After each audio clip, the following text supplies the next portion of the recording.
Tibalah pada video yang terakhir ya, yang mana kita sudah membahas mulai dari pertemuan pertama hingga pertemuan ke-13 gitu ya, bahasan-bahasan apa yang harus dilakukan oleh perusahaan ya.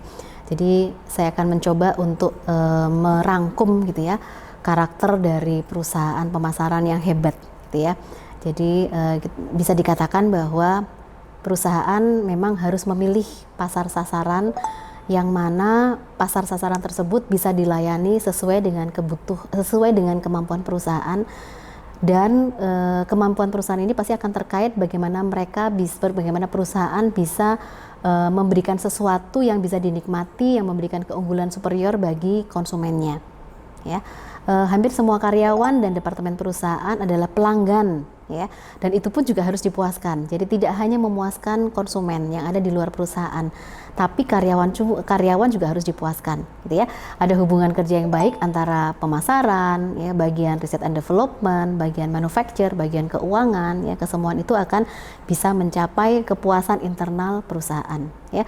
Hubungan kerja yang baik antara pemasaran, antara penjualan maupun antara layanan pelanggan ya. Jadi di sini perusahaan juga diharapkan ya, memberikan desain insentif yang mengarah pada motivasi yang tinggi bagi para karyawannya. Selain itu, perusahaan harus terus membangun dan melacak kepuasan serta loyalitas pelanggan. Itu harus diamatin secara terus-menerus.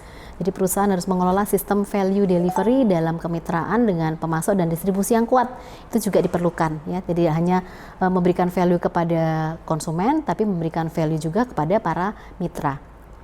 Perusahaan harus terampil dalam membangun nama merek dan citranya ya, dan perusahaan harus fleksibel dalam memenuhi berbagai kebutuhan pelanggan. Jadi pemasar harus secara holistik dan tidak terkotak-kotak, terdepartementalisasi dalam melakukan aktivitasnya. Jadi pemasar harus mencapai pengaruh yang lebih besar di perusahaannya. Pemasar harus menciptakan ide-ide yang baru, memberikan sesuatu yang baru, sesuatu yang inovasi, sesuatu yang memang memberikan value yang lebih kepada pelanggannya. Ya, perusahaan harus berusaha mendapatkan wawasan pelanggan dan memperlakukan pelanggan secara berbeda tapi secara tepat agar pelanggan merasa diorangkan dan merasa memiliki engagement, memiliki ikatan yang kuat dengan perusahaan. Perusahaan harus membangun merek secara terus-menerus melalui kinerja ya, dan melalui promosi. Apa yang dilakukan harus diinformasikan secara jelas. Jadi dan tidak menutup dan di akhir gitu ya, dengan adanya perkembangan teknologi komunikasi dan teknologi informasi, pemasar harus mulai beralih atau menambah aktivitas digitalisasi agar kesemuaan itu bisa terdukung secara maksimal ya. Demikian yang bisa disampaikan terkait dengan mata kuliah manajemen pemasaran. Sampai ketemu pada mata kuliah yang berbeda. Terima kasih.